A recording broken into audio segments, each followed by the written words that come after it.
Hey guys, John here. So I got a lot of questions about the Cali raised OEM style switch for this Heretic light bar down here in my Tundra, how I wired it up, what it looks like, how I got it to where it was. So I'm gonna show you guys all that in this video. Okay, so you can see the OEM switch right here for the Tundra from Cali raised. I'll leave a link for this down in the description along with a discount code and also a pinned comment. But when we turn it on, you can see that it illuminates, and the color of this blue compared to the actual like Tundra's blue is a bit more richer than the actual Tundra color. And in order to get the switch into this spot, we're gonna basically put our hands back up in here. There's some plastic back behind the steering wheel, and it'll allow us to separate this piece of plastic right here, giving us access to this whole area. Okay, so in order to get that, I'm basically gonna put my hand back up in here. When you reach into the column of your steering wheel area, you'll feel the plastic separated, and I just pull it towards you. So once you have your hands in there, just literally pull it towards the driver's seat.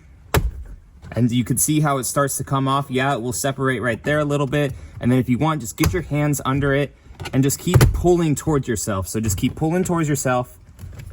And then there's one more right down here. And then you will gain access to this whole area right here with all these switches. Now, one thing too, when I go to put it back in, I like to pull this left side out just a little bit. Oh shoot, or a lot of it, whichever you want. But you'll see that these red tabs right here basically line up with these little notches. And all you have to do is just lift this up and set it back into place, and then just push the whole panel right back into place. To get your dummy panel switches out, all you have to do is just from the back side, basically just push them forward. They do kind of have their own little tabs on it too if you want to depress it, but a simple just like pushing it forward will allow the dummy panels to come through. So, and then they just basically go into place. So I'm just gonna lift the panel up, line up all these tabs,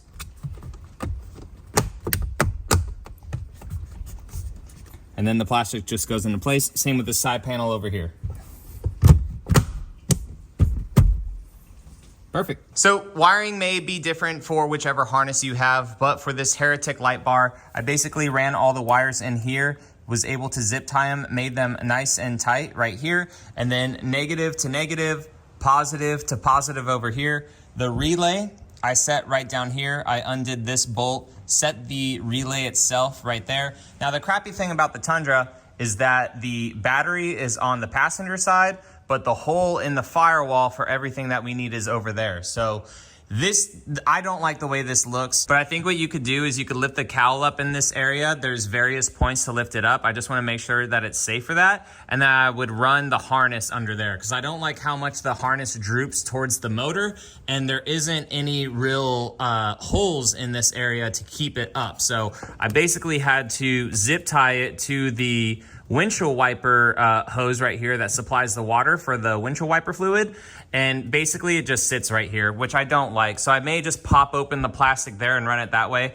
I wanted to run it this way through the front core support and then go back over there, but it's not long enough to run all the way this way and head back up through the firewall. And then what I did is, this is the grommet that I poked through. I got this little box of rubber grommets off of Amazon because instead of having a closed off firewall, we now have a wire going through it. And then I just went ahead and trimmed this up so I was able to put it around the sheet metal so I didn't have wires chafing on the actual metal of the Tundra. So I then had the wire come all the way this way. I'm away from this metal piece right here that potentially gets hot. I zip tied it up under the windshield wiper fluid, but you could see where I entered the firewall right here. So a lot of people are going down here, which is fine. That's your main harness that goes through the firewall into the cab of the truck. That is a pain in the butt to really get through, and I didn't want to ruin that OEM just harness area. So right up top, that little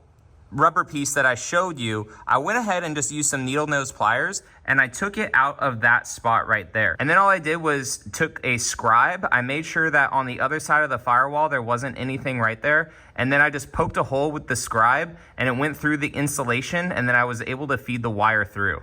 And then, like I said, I just put a rubber grommet around that area. So then once I had that hole in there, I just put a zip tie at the end of the harness and I fed it through to where I was able to reach it underneath where the foot pedals are in the Tundra, and then just pull it down, and then I just wired everything up. Now, there's other ways to do it. That's just how I did it, and CaliRaise is the switch that I used. The harness was provided by the Heretic 20-inch light bar that I put down there. So your wiring may be different based on which harness you get. CaliRaise has their switches on their sites saying which each wire is. I did not put mine into the dash of my truck at all, so when I like turn my lights on, I didn't tap into any factory lights, but when you illuminate the light bar, it lights up. So I know where that switch is, I can feel it, and it's perfectly fine because I just have it right there. So guys, just wanted to make this video for those that were asking for it. Again, links to everything down in the description, and I will catch you all in the next video. All right, see you later.